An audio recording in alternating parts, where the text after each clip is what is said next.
When you have natural hair, sometimes you ducking and bucking and ready to fight, like literally.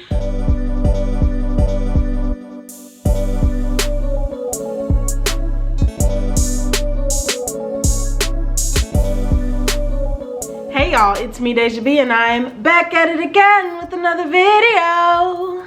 Today I'm going to be talking to you new naturalistas and soon to be naturalistas, and maybe even current, you know, naturalistas have been doing this for years. These might be some helpful tips for you as well. So this is all based on my experience, my personal opinion, and research. I am not a professional, but you know, I like to act. Anyway, I always encourage you to do your own research and even reach out to a professional cosmetologist if you have questions, because they are licensed for a reason. So let's get into this video. So today I'm going to be, as you can see by the title, I'm going to be talking to you guys about things that you should know if you are going natural or newly natural. And again, this is from my personal experience. Yeah, I just want to say it again, just so you know. So I got notes because it's called preparation, boo. I got 15 things you need to know. So first, a lot of this is just to make sure that we set expectations, like reasonable expectations for new naturals or transitioning naturals. It can be really hard out here to see people who have really popping curls and really popping hair, and your hair don't look like that, and you know it's gonna take a while for it to get like that. You don't know how to get it like that. The pressure is always on, especially because social media is a big thing. We see the best of what people provide us, and some of them do, but they don't all always show us what the process was for them to get to where they are, or what their challenges were as they were getting this perfect hair. Now, some people have been natural all of their lives, or some people like me have not been, and I have transitioned. I did not do the big chop. So you do have to learn a lot of new things about your hair, and one of the first things that you need to realize about your hair is that your hair is about to transform into a completely different texture, and you're going to have to know how to manage that. It's going to be tiresome. Some of us who were relaxed previously, we wore our hair straight all the time. I was one of those people. I wore my hair straight, you know, little bumps, little flips, and whatever. That's how I wore my hair. Now, when I started transitioning to natural about, what was it, like 8-9 years ago? I was like 15 maybe. How old am I now? 25? Wait a second. 19 years? Okay, anyway, 8 to 10 years ago, somewhere, I don't know, somewhere in there. I was wearing my hair straight all the time, and you know, for a little while you can wear your hair straight without a problem, but once you start getting them inches of thick hair up under there, it ain't gonna be the same no more, especially when that humidity hit. When you start sweating it out, them roots is gonna be puffy, and your hair gonna be like, what? It's gonna be looking confused. So you just gotta know that things are going to change. It's not gonna be as easy no more. Second, a thing that I experienced once my hair got longer, a little bit longer in length, and I had about, like, you know, half and half, or a fourth, 3/4, I don't know, of hair volume that was natural to relaxed, is that it becomes harder for you to comb through or detangle your hair because of the different textures. So you're gonna have to learn to be patient about that. Third, another thing that I did not know when I was newly transitioning, newly natural, is that your relaxed hair and your natural hair can be two different porosities. And if you don't know that, it could all be one porosity. They could be normal. You know, more than likely it's probably not going to be low porosity, because when you relax your hair, you're breaking down your hair shaft. and usually that doesn't result in low porosity hair. It might go from low porosity to normal porosity, or normal porosity to high porosity. Or if your hair was already high porosity, it's going to be extremely high porosity, and that's what the protein treatments are for. But anyway, so your natural hair could be low porosity, and then your relaxed hair could be high porosity. So you have two areas of your head, all over your head, that require two different levels of attention, but you might not know that because either you haven't done your research before transitioning, you haven't looked at videos, you haven't talked to hairstylists, cosmetologists who specialize in treatment of natural hair. So you don't really know what to do with your hair, and it can become very complicated. One part of your hair could be very dry and brittle. The other part of your hair could be, honestly, they could both end up being very dry and brittle if you don't know how to treat your hair. If your hair is high, if your relaxed hair is high porosity and it's not being moisturized enough and it's not being sealed, that moisture isn't being sealed, then your hair can get dry. And if you don't know that your hair is low porosity and there are certain ways that you need to treat your hair in order to get moisture into your hair, then your hair gonna be dry. So that's just another thing that you should pay attention to. Your hair is going to be changing, and you need to set your expectations up for that so that you can start experimenting early on and know what to do, or learn what to do with your hair. I personally recommend doing, just if you're going to transition, just go ahead. There's two routes. You could experiment with your hair a little bit, you know, see what your hair might need, but it will be a little bit hard if you maintain those relaxed ends. But if another thing that you can do is just go ahead and keep your hair protective styled while you're transitioning, because it's going to keep your hair protected. Of course, you're going to have to protect it. You're going to have to wash it, moisturize it, and make sure that it's maintaining moisture while in those protective styles. So like braids, sew-ins,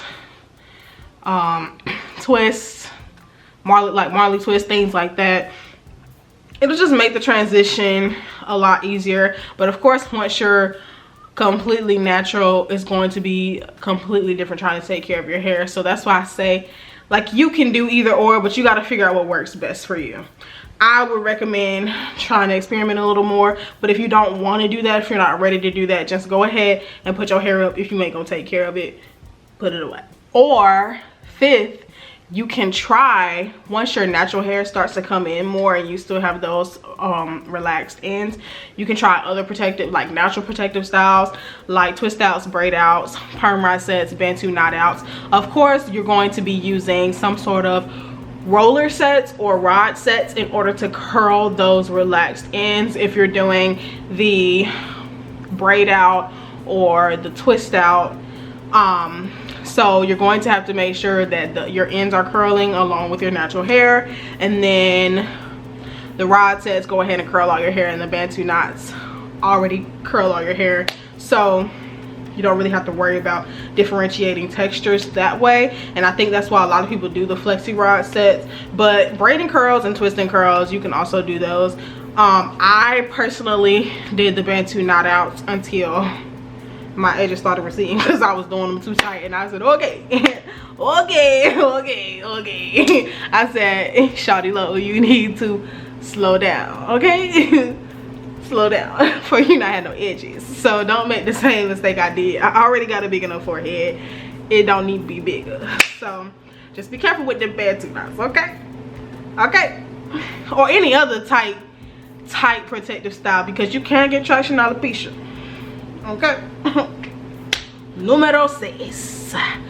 Figure out how to get the proper amount of moisture into your hair. And that just kind of goes back to the point of your hair could be different porosities. You're going to be learning a lot about your new hair. So when you're learning about how different it is from your relaxed hair, you need to be trying to learn about what type of hair you have. And I don't mean curl type, because yes, curl type is cute, but you can have 5 different curl types. Don't worry about that.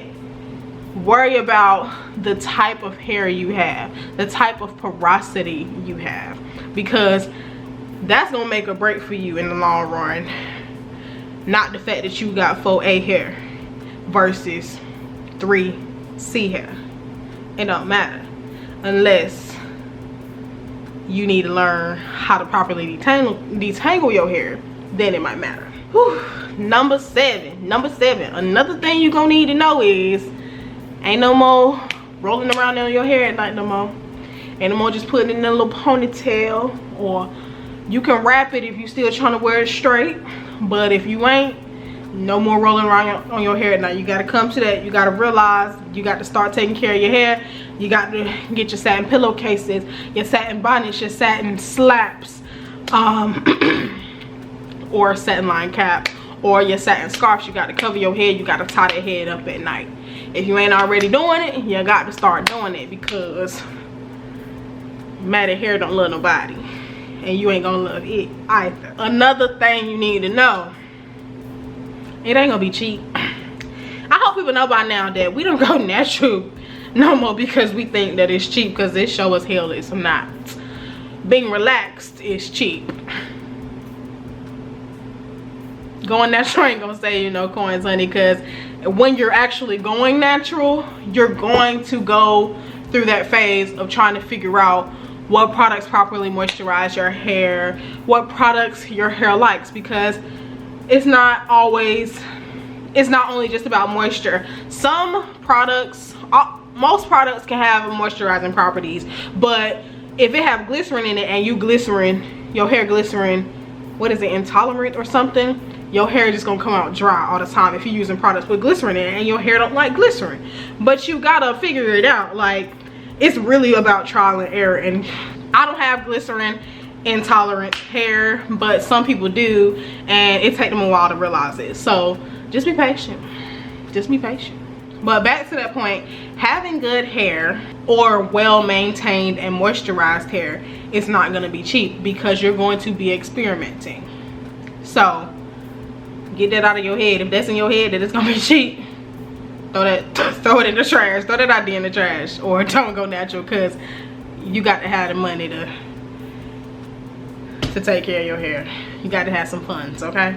And to follow that up, because you may be trying different products, you're gonna see all of these natural hair companies, black owned. You're gonna be excited about that, and they're gonna be pushing out all of these new lines. The Main Choice push out about 1 or 2 new lines per year, and there'll be a lot of hype around that, and you'll be like, ooh, I want to get this, I want to get this, I want to get that, I want to get that. And you might turn into a product junkie for a period of time. I'm sure it has happened to the majority of us naturalistas. It has happened to me, and it took me about 2 years to figure out, like a year, I'll say a year and a half, to figure out I needed to chill out and slow down. So you're gonna go through that phase. Let yourself go through that phase if you can afford it, and it'll help you realize what works for your hair and what don't. So there is some good that comes out of it. So yeah, just beware. Ooh, another thing that you need to know that is a trap, and I don't know why they still sitting it, y'all, but you don't need a conditioner and a mask slash, what do they call it, mask or deep conditioner. You don't need both. And by conditioner, I don't mean leave-in conditioner. Leave-in conditioner can be valuable, but there's conditioners that people use from shampooing, conditioning, deep conditioning, then leave-in condition. You don't need 2 conditioners. It's not necessary. It's a trap. It's a waste of money. Say that $10 to $15. You don't need to spend it, unless you're using the conditioner for pre-pooing. But you can also use a deep conditioner for that, and you can use leave-in conditioners for that. Once some products start to build up, you don't need to get the whole set all the time, because some of the products are just not necessary, and the companies ain't gonna tell you that. Just like Big Pharma wants you to get that medication, they ain't gonna tell you, they're not gonna advise you that you need to be eating better your whole life, because otherwise they ain't gonna get that money. They want that money. They want that money. Shoot. And another thing, I kind of touched on it briefly a little bit earlier. If you caught it, you may have different curl textures or hair types, as they call them. So I have a few different hair types. Usually by the time my hair dries, it all kind of look the same, but not all of it. Not all of it, but most of it. So if you watch any of my videos, then you kind of know this is my heavy side that I usually wear. Sometimes I wear middle parts too, but this part of my hair on my not heavy side, it's a little bit looser, and then the hair in the back is looser too. But by the time the hair in the back dry, it kind of look like the rest anyway. But my hair is, I don't have high density hair anyway, but my hair is less dense than the rest of my hair in the back, and then it's also softer, and I guess I could say less coarse, even though my hair is not really that coarse, but it's less coarse than the rest, and the texture or hair type is a little bit different. And then up here it's like that too. So that's why I said hair typing really isn't all that important, because you just need to know how to keep your hair properly moisturized and maintained. And unless you're trying to figure out how to properly detangle it, like good detangling methods for different hair types, it's really not that important to be sitting around discussing what your curl pattern is. It's not that big of a deal. It's really not. It just adds pressure. It adds pressure. It just, or people add unnecessary pressure. Or people add unnecessary pressure to it. Another thing you're gonna have to do, which honestly, I don't know if I had a big problem with this, but you're going to have to learn to embrace your shrinkage. For one, shrinkage is a sign of the health of your hair. So if your hair is shrinking very well, then that means you're probably doing something right. For one, there are methods there are methods to stretching your hair, but you're going to have to learn to embrace the shrinkage, because if you live in humid areas, you can stretch your hair all you want, but you go outside for a few hours and there's going to be shrinkage, and you're gonna have to learn to deal with the fact that your natural hair and your face might not match, but you gotta make it match. Okay, you just gotta be confident in that fact. Okay. It's hard. It's really hard. Okay, because I don't want to sound hypocritical. I'm gonna say it's hard. My hair shrinkage is crazy and it looks weird. I know it looks weird, but I ain't mad at it. It means my hair is where it needs to be, and all you gotta do is try some healthy stretching methods. And I don't know what that was. All you gotta do is try some healthy stretching methods, and yeah. But in its shrunken state, it's what you need to become most familiar with anyway. And another thing is you just can't avoid it, so you might as well embrace it. Another thing, when you're going natural, unless your hair is already bleached / lifted and dyed, you should just stay away from it while you're transitioning, especially because this is an important time for you in the relationship with your hair. You're trying to learn your hair, and you don't want to go in and lift and dye your hair and it damage your hair, because that's not a reflection of what your hair truly is. You want to be learning about what your hair truly is. You feel me? You catch my drift? You should just stay away from it. You should just stay away from it at least until you have fully transitioned. And honestly, if you're transitioning, once you fully transitioned, you still got a lot to learn, because your whole head is going to be one thing now. It's not going to be two separate things. You're going to have to treat it like one. And sometimes your hair can still be different porosity, so you might not be able to treat it all as one. So that's why I say just stay away from it for a little while. Give yourself at least a year to learn about all of your natural hair before you go and do all the extra stuff to it. That's my advice to you. To my earlier points when I was setting my disclaimers, okay? You can watch lots of natural hair videos, and that is okay as long as you are doing your own research and or consulting with professionals as well, because You want to make sure that you're doing what's best for you, your density, your porosity, and maybe even sometimes your curl pattern slash type. But you need to know how different products function and work within your hair. And if you're watching all of these YouTube videos and you don't know what type of porosity you have, and they have a completely different porosity for you, and then you try it out and you wonder why your hair didn't work out the way that theirs did, is because you haven't taken it upon yourself to do your own research and or experimentation. I just want to note that for some people it may be a little bit easier to just go ahead and do the big chop. That way you can get a fresh start. But transitioning is very doable. Like I said, I have done it. It took me time. It took me a lot of time to learn about my hair. But that is probably why I recommend transitioning the most, because it gives you that extra, either way you're learning about your hair, but it gives you a little bit extra time to like learn about your hair while also learning to let go of the relaxed hair, the relaxed look, the relaxed lifestyle. And I mean that kind of literally and figuratively, because honestly, when you have relaxed hair, it's kind of like easy breezy beautiful cover girl. But when you have natural hair, sometimes you ducking and bucking and ready to fight, like literally. But if you transition a little bit, you give yourself a little bit more time to go from one thing to the other. And then eventually you can get to that natural, easy breezy beautiful cover girl, you know, type of thing.